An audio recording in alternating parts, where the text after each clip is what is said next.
제가 이순신의 많은 해전 중에 4개를 특별히 뽑는 이유가 있어요. 첫 번째 해전이 옥포 해전이거든요.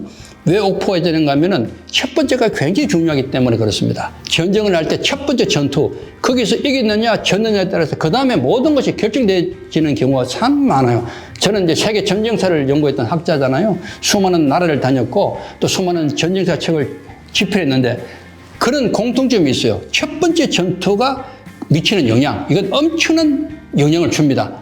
그 다음 사기, 나라의 또 그 전체적인 국운까지 연결되는 게 첫 번째 전쟁의 의미거든요. 그러면서 옥포 해전은 이순신이 했던 첫 번째 해전인데 이때 사실 이순신은 굉장히 딜레마에 빠집니다. 왜냐하면 이미 임진왜란 직전 거의 뭐 1년 동안 이순신은 전쟁을 준비했던 대단한 분이거든요. 근데 막상 전쟁이 딱 터졌다는 걸 알게 되는 것은 이틀 후입니다. 1592년 4월 13일 날 임진왜란이 터지고 이틀 후에 그걸 알게 돼요. 야, 이순신이 어떤 마음이 들었을까요? 드디어 올 것이 왔다. 그럼 준비를 하게 되는데 문제는 전라 좌수사거든요. 전쟁은 전라 우수사가 있는 원균 그쪽에부터 시작됐거든요. 부산 쪽에. 갈 수가 없는 거예요. 아무리 뭐 도와달라고 이영남 장군도 와서 도와달라 하고 뭐 여러 사람들이 도와달라 했는데도 사실 못 나가거든요. 그러다가 결국은 4월 26일 날 조정에서 정식 명령이 떨어집니다. 그래서 옥포해전이 출발되는데요. 그때도 굉장히 고민하게 되는 게 너무 이 배가 규모가 적어요. 24척밖에 없고 일본군은 들리는 바에 의하면 거의 뭐 200척, 300척, 500척까지 얘기해요. 나갈 수가 없는 거예요. 너무 차이가 나니까. 그래서 이역기 전라 우수사에게 배가 있으니까 오라 와서 합류해서 가자 했는데도 결국은 연락도 안 되고 나중에 안 옵니다. 그래서 결국은 5월 4일 날 새벽에 출발하게 돼요. 놀라운 것은요. 가면서도 굉장히 신중을 기합니다. 이순신의 특징은 함부로 행동하지 않아요. 그러니까 수많은 정탐, 척구선을 보내서 그것도 위로도 보내고 밑으로도 보내가지고 사방팔방 보내서 안전한 가운데 갑니다. 결국은 가덕도를 이렇게 정찰하다가 옥포를 보게 돼요. 옥포, 거기에 적선이 있는 거예요. 막 분탕질하고 있죠. 육지에 붙어가지고. 왜냐하면 일본군 입장에서는 처음 조선에 와가지고 육지는 다 무너져 버리고 순식간에. 별거 아니다. 근데 바다 보니까 아무도 없는 거예요. 실제로 원균의 경상 우수군도 원균이 아예 배를 그냥 구멍을 다 뚫어서 배를 침몰시켜버려요. 그리고 육지로 다 도망가라 그랬어요. 원균만 배 하나 타고 그냥 왔다 갔다 하고 이런 상황이 되어버렸어요. 그러니까 이 조선은 아무것도 없구나. 수군 자체는 아예 없다 이런 생각한 거예요. 그 마음껏 분탕하고 있을 때 이순신 장군이 가는 거죠. 갈 때 신기전이라고 이제 불화살 올려가지고 터지면서 신호를 보냅니다. 지금 옥포에 일본군이 있다. 그때 이순신이 했던 유명한 말이 너희들 절대로 경거망동대에 행동하지 마라. 그리고 태산같이 침착하라. 이런 말을 하면서 들어갑니다. 그때 일본 수군이 얼마나 놀랐을까요? 결국은 먼저 6척이 들어와요. 이순신을 상대하기 위해서. 도도 다카토라가 일본 수장인데 6척을 보냅니다. 근데 6척이 한순간에 그냥 우리 총포에서 박살나버리죠. 그리고 이순신은 그대로 밀고 들어가서 결국은 26척을 거기서 분멸시킵니다. 도도 다카토라는 겨우 도망가고요. 최초 해전에서 이렇게 승리를 합니다. 이 엄청난 파급 효과가 생깁니다. 첫째는 우리 수군들도요, 이순신이 어떤 분인가 사실 몰라요. 전쟁을 해봐야 알지. 평상시에 아무리 훈련해도 실전에 딱 붙으면 그 사람은 알 수 있거든요.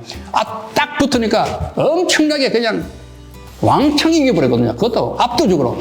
그때 부하들이 우리 이순신 장군 믿으면 된다. 저분이라면 내가 목숨을 걸 수 있다. 이것이 굉장히 중요한 하나의 결과였고요. 또 하나는 지금 이임금이 도망갔잖아요. 이임금이 서울을 버리고 도망간 상황에서 이 얼마나 암울해요. 육지는 다 그냥 패배 소식밖에 없는데 처음으로 이순신에 의해서 승리의 소식을 알립니다. 이런 것들이 굉장히 영향을 줍니다. 그것이 옥포 해전이었습니다. 옥포가 지금 거제에 있잖아요. 예, 거제. 그러면 그때 그 이순신 장군의 함대는 전라 좌수영이잖아요. 네. 그 정확하게 위치가 지금으로 지금 어딘가요? 전라 좌수영은 여수에 있죠, 여수. 여수에서 가는 거죠. 꽤 멀죠. 꽤 멀죠. 5월 4일 새벽에 출발해서 5월 7일 날 일어났으니까. 예. 3, 4일 정도. 예. 실제로 중간에 정박도 하고 했지만은 거리는 꽤 되는 거리죠. 예. 그래서 함부로 못 간 거예요. 이순신은 전라도 지역은 알아도 경상도 수역은 잘 몰랐어요. 그런 면도 있었어요.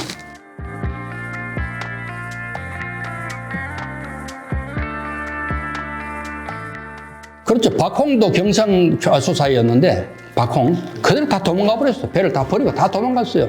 뭐 원규는 말할 것도 없고 나중에 당포에서 만나는데 옥포해전 때문에 이순신이 너들 오라 같이 하자. 이혁기가 안 오니까 전라 우수사가 안 오니까 당신들도 와서 같이 합쳐가 가자 해서 당포에서 기다리니까 그때 웃기는 얘기가 원균이 자기 배 하나만 타고 왔어요. 딸랑. 그리고 나중에 세 척이 더 왔어요. 결국 네 척밖에 없는 거예요. 우리 이순신 배는 24척, 그 28척이, 8척이 나가는 겁니다. 이런 일이 있었습니다.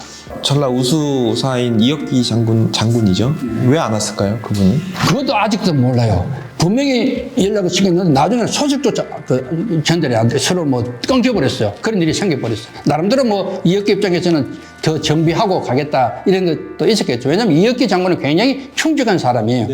나중에 7천년 해전 때 거기서 분사하잖아요. 분사.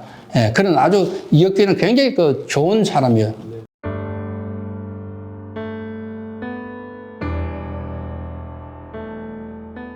저는 이 한산도 해전을 굉장히 높이 평가하는 이유가요. 절묘하게 전략이 펼쳐진 대표적인 전쟁이 바로 이 전쟁인데요. 누구를 상대했는가 하면은 와케자카 야스하루라고 일본의 명장이고 아주 꾀가 많은 장군이었어요. 어떤 사람이었는가 하면 우선 적장 나와야 되니까 용인 전투에서 원래 육지에서 싸웠어요. 와케자카가 용인 그 광교산이라고 했어요. 광교산. 거기에서 1600명이 가면을 쓰고 귀신 가면을 쓰고 일본 애들이 가면 있잖아요. 쓰고 말 타고 우리 조선 관군 5만 명 또 심지어 10만 명까지 얘기해요. 이렇게 있는 그 가운데를 뛰쳐들어가지고 기습적으로 공격합니다. 그때 조선 관군이 다 완전히 무너집니다. 정신적으로 그냥 충격받고 서로 도망가려고 뛰어다니다가 서로 깔려 죽고 다음에 무너져 죽고 5만 명 이상이 와야 돼버려요. 그때 도요토미가 이야 역시 내가 믿고 있는 와케자카 너 최고다. 이제 육지는 군위시부터가 쭉 올라가고 있으니까 더 이상 가지 말고 저 남쪽 바다 보니까 아주 희한한 놈이 우리를 괴롭히고 꼼짝 못하게 하니까 그 하나 잡아라. 누굽니까? 이순신이라는 인간이다. 잘 모르니까 이순신을. 그때 와케자카가 야 내가 가서 잡아버리겠다 해서 온 것이 견내량 거제도 그 지금 거제대교 있잖아요. 그 뒤편에 73척을 모읍니다. 그때 이순신은 어떤 일이 있었는가 하면은 그들이 올 것이라 예상을 했어요. 그런데 언제 올 것인가 어디에 있는가 잘 몰랐어요. 그때 중요한 일이 생겨요. 김천손이라는 목동입니다. 목동. 미륵도에 살았던 김천손이 멀리 견대령까지 가는 게 거제도 위까지 피난을 간 거죠. 가다가 일본군을 본 겁니다. 그때 봤을 때 1원척으로 봐요. 1원척, 70척. 거의 정확하죠. 보고 뛰어와가지고 지금 김천손 마라톤 대회를 하고 있어요. 그 기념하기 위해서. 그분이 그런 역할을 안 했으면 이순신도 아마 이 한산도 대첩을 조금 다르게 했을지도 몰라요. 그만큼 주도권이 중요한데 그 20km를 뛰어가지고 보고를 합니다. 그때 이순신이 됐다. 그래서 전쟁하는 장소, 시기를 주도하게 되는 겁니다. 이거 내가 동원했던 지를 만들어서 완벽하게 압도적인 승리를 거둬야 되겠다. 그래서 작전을 짜고 올라갑니다. 보통 보면은 견대랑까지 갈 때는 5, 6척이 이 견인, 유인에 사는 걸로 되어 있는데 실제로 본대까지 거의 올라가요. 본대까지 올라가요. 올라가서 일본 수군을 유인해서 그리고 한산도 앞까지 끌고 와서 그 유명한 하객진으로 완전하게 이것을 섬멸하게 되는 그때 이 영향이 얼마나 컸는가 하면은 그때부터 일본 수군이 이순신을 엄청 두려워하게 돼요. 그리고 도요토미 히데요시가 보고를 받고도 이거 약간 비공식적인 그런 얘기인데 앞으로는 조선 수군을 만나면 도망가라 이런 말까지 했다고 하거든요. 그리고 유성룡이가 징비록에 쓴 얘기에 의하면 이때 일본의 한 팔을 끊어버렸다 이런 표현까지 하고 조선에 와 있었던 선교사 헐버트라는 사람이 했던 얘기는 바로 이 당시에 일본군에게 사형 선고를 내렸다 이런 말까지 합니다. 우리가 잘못 알고 있기는 이 한산도 대첩이 세계 4대 해전이다 이렇게 알고 있는 사람이 아주 많습니다. 그것도 맞지 않은 말이에요. 그것도 안 맞는 말이에요. 세계 4대 해전이라고 아무도 한 말이 없어요. 누구 한 사람이 없어요. 누가 한 사람이 없고 우리가 그냥 그렇게 신이 나서 했던 말이고 세계 4대 해전이라고 규명할 수 있는 것은 사실은 근거가 없습니다.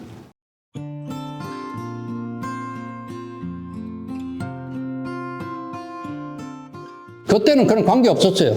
원래 전국 시대를 거쳤던 사람들이라서 그냥 아무데나 싸웠어요. 실제로 일본군은 수군에 대한 것은 준비가 별로 안 됐어요. 도요토미 히데요시의 큰 실책이 뭔가 하면은 조선 수군을 무시했다는 거예요. 왜냐하면 그 당시에 왜구들, 해적들만 바다를 왔다 갔다 했지 정상적인 수군 형태가 잘 없었어요.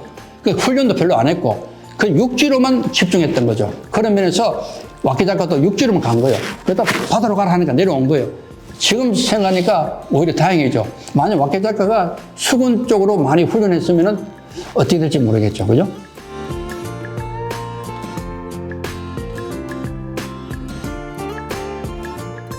정묘재련이 일어나고 이순신이 바로 잡혀갔지 않습니까?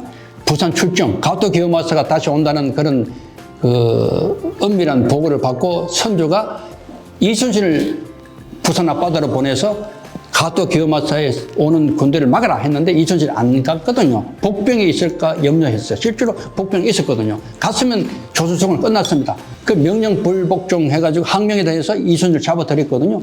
그러고 난 뒤에 원균이 삼도수군 통지사가 되고 그리고 칠천량에서 원균의 모든 조선수군이 다 전멸되지 않습니까?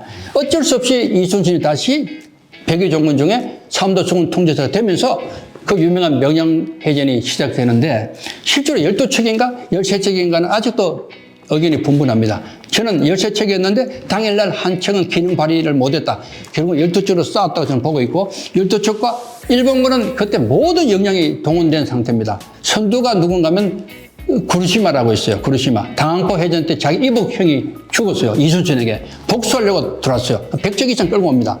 그리고 두 번째가 와키자카 야사오로 복수하려고. 이 한산도 대첩에서 얼마나 창피하게 졌어요? 자신만만하게 큰 소리 쳤는데 그래서 복수하려고 들어옵니다. 세 번째 제대가 총사령관 도도 다카도라. 옥포 해전 때 일본 수장. 세 명의 공통점이 있죠? 복수입니다. 복수. 그래서 거의 모든 역량을 동원해서 마지막 한 판을 뽑고자 한 것이 명량해전입니다. 그것을 이순신이 막아야 되거든요. 그래서 유명한 필사적상일이 나왔고 이순신을 볼 때는 더 이상 그 한산도 그쪽에는 이미 뺏겼으니까 방법이 없어요. 마지막 남해의 좁은 목을 딱 막으면 그래도 많은 적을 축차적으로 이렇게 대할 수 있는 것이 명량이었어요. 울돌목. 거기를 택했던 것이고 적들을 사실 의도적으로 끌어온 거예요. 이순신이 놀라운 것은요. 항상 어떤 상황에서도 적을 끌어옵니다. 내 의지대로 적을 주물러버리는 그런 놀라운 치략이 있어요. 명량해전도 마찬가지였고 결국은 명량해전 12척으로 300척을 이겨나가는 그 놀라운 해전사의 정말 신화 같은 그런 결론을 보여주고 있죠.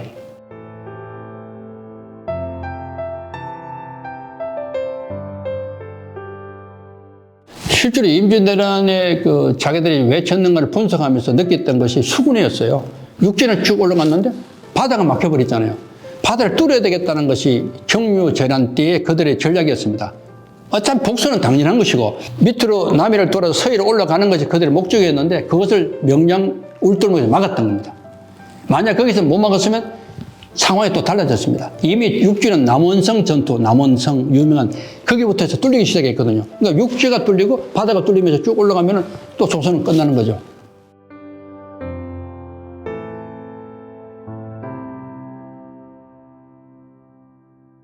노량해전 당시 상황을 잠시 보면요. 고니시 유키나가가 도망가면서 순천에 머물렀어요. 순천 외성이라고 지금도 있습니다. 거기 있었고 다음에 남해에도 있었고 일본군이 남해, 고성에도 있었고 거제도 있었어요. 그리고 사천에 유명한 시마저 요시하로 시마저 노량 영화에 보면 백윤식 배우가 했죠. 시마저가 있었어요. 사천에. 이런 상황에서 이순신은 도망가지만은 놔둘 수 없다. 비록 가만히 있으면 다 일본으로 가겠지만은 놔둘 수 없다. 우리 정말 조선의 양면들을 그렇게 학살하고 조선의 모든 땅을 피폐화시켰던 이 원수를 둘 수 없다 해가지고 끝까지 이들을 무찌르려고 작심했습니다. 사실은 일본에서 이 고니시가 특별히 돈을 많이, 뇌물을 많이 써서 진린하고 같이 있었잖아요. 진린, 명나라 수군하고 있었는데 진린을 계속 구워 삶아가지고 탈출할 수 있는 길을 계속 모색했는데 이순신에게도 왔었거든요. 이순신은 화를 엄청 냈습니다. 소리를 치면서 무슨 소리하고 있느냐고 진린이 와서 오히려 자꾸 이렇게 꼬덕이 있거든요. 말도 늘 소리하지 마라. 대장은 화에 대해서 얘기하지 않는다. 평화, 화합 이런 거 평화. 그럴 수 없다 해가지고 물리쳤는데 이 진린이 계속 이 뇌물에 넘어가서 실제 연락선을 이렇게 통과시켜줘요. 어디에 연락했는가 하면 고니 씨가 이 사천에 있는 심화제에게 연락을 합니다. 우리를 좀 구원해달라, 구출해달라. 그러니까 결국은 이걸 알게 됐어요. 이순신이. 4일 후에 이게 알게 돼가지고 이게 큰일 났다. 가만히 있으면 어떤 일이 벌어지는가 하면은 지금 묘도에 순천 외성 앞에 묘도가 있어요. 묘도. 지금도 있어요. 묘도. 지금 다리가 이순신 대교를 나서 지금은. 거기 묘도 앞에서 진을 치고 있었어요. 고니 씨를 시를 말리려고. 포위 작전 계속하고 있었는데 이미 뚫렸잖아요. 연락선에 의해서 이게 연락이 갔잖아요. 심화제가 그걸 듣고 야 됐다. 고성, 거제, 남해에 있는 일본 수군을 창선도로 집결시킵니다. 이쪽에는 고니 씨 거의 뭐 300척 돼요. 그때 배만 해도 굉장히 많았어요. 그리고 이 심화제도 엄청 많은 배를 갖고 있었어요. 실제로 보면 이게 엄청난 배들이 지금 싸우는 거예요. 이쪽에 300척, 고니 씨, 이쪽에 거의 500척. 중간에 이순신. 양쪽에서 포위가 될 판국에 온 거예요. 그럼 늦으면은 이게 어쩔 수 없는 그런 위기에 빠집니다. 그걸 알고 이순신이 안 되겠다. 먼저 쳐야 되겠다. 어디를 치느냐? 가장 유입이 되는 심화제. 심화제 이 수군이 누군가 하면은 7천년 해전 때 조선 수군을 전멸시켰던 그런 외장입니다. 여러 가지 의미가 있죠. 그래서 심화제가 오기 전에 합류해서 오기 전에 노량으로 가자 해서 나갑니다. 그때 명나라 이 장수 진린에게 같이 갑시다 하니까 계속 막 핑계대고 뭉무적거려요. 그때 기록에 하면 이순신 눈물을 흘립니다. 눈물을 뚝뚝 흘리면서 가야 된다고. 이 기회를 놓치면 안 된다고. 그때 진린이 할 수 없이 끌려 나옵니다. 그래서 그때 이순신이 당신 배는 약하니까 우리 배가 강하니까 판홍선을 선물로 줘요. 2척을. 그때 진린이 하나 타고 등자령이 하나 탑니다. 그래서 올라가서 결국은 노량 해협이 있잖아요. 그 죽도라고 해서 대도. 거기서 명나라 군대. 그리고 이순신이 머리를 쓴 거죠. 본대는 이순신 지휘하고 1군은 관음포 앞에 대기하고 있고 2군은 위에 명나라 수군 위에 붙여버립니다. 노량 해협 지금 노량대교 앞에 기다리는데 과연 일본군이 이제 들어오는 거예요. 수백 척이 들어오는 거죠. 그럴 때 밤에 이 야간에 전투가 이루어져요. 새벽 2시쯤. 그래서 일본군 입장에서는 딱 노량해협 통과하자마자 바로 그냥 조선 수군부터 명나라 군대로부터 공격을 받잖아요. 그때 치열하게 전투가 벌어지면서 밑으로 내려옵니다. 그때 이순신 본대를 만나는 거죠. 그리고 마지막에 관음포까지 들어오는데 일본군 입장에서는 너무 조선 수군이 잘 싸우니까 이게 뭐 방법이 없으니까 도망가려고 하다 보니까 관음포가 뚫린 줄 알았어요. 어슴푸레한 그 어둠 속에 이 포구가 막히지 않고 뚫린 줄을 착각하고 들어가 버려요. 그게 50척이 들어갑니다. 그때 대장 심화제까지 포함해서. 그때 마지막 한 판을 이제 벌이는 거죠. 그 바로 직전에 어떤 일이 있었냐면은 병자룡이가 이 배에 불이 붙어가지고 일본군에 의해서 목이 잘리고 그리고 진린도 굉장히 위기에 빠졌을 때 이순신이 가서 도와줍니다. 구원시켜주고 그리고 일본군이 들어가는 거 보고 따라 들어갑니다. 그리고 그 순간에 한 방에 총탄에 전사하게 됩니다. 노량해전이 끝나고 난 뒤에 이 심화제는 또 명쾌 도망가서 나중에 고니 씨도 이 일본 입장에서는 말도 안 되는 얘기지만은 그렇게 싸우고 있으면 뒤에서 치면 되거든요. 앞에서 조선 수군이 막 싸울 때 뒤로 고니 씨는 순천에서 나왔거든요. 거의 뭐 몇백 척 끄고 그러면 뒤에서 후방을 쳐버리면 아무리 이순신도 못 견딥니다. 그걸 놓친 거예요. 이 고니 씨가 큰 실체가 한 겁니다. 남의 밑으로 돌아서 몰래 빠져가지고 싸우는 거 보고 도망가 버려요. 그거는 사실 조선이 사는 겁니다. 이런 또 말도 안 되는 일도 있었습니다. 노량해전은 그 결과적으로 조선을 마지막까지 조선답게 만든 이순신이 거기서 10명의 또 장수들이 같이 죽습니다. 그만큼 치열했던 전쟁이고 거기 천척이 붙었던 국제적으로 세계적으로도 이런 해전은 굉장한 해전으로 평가를 하고 있는 거죠.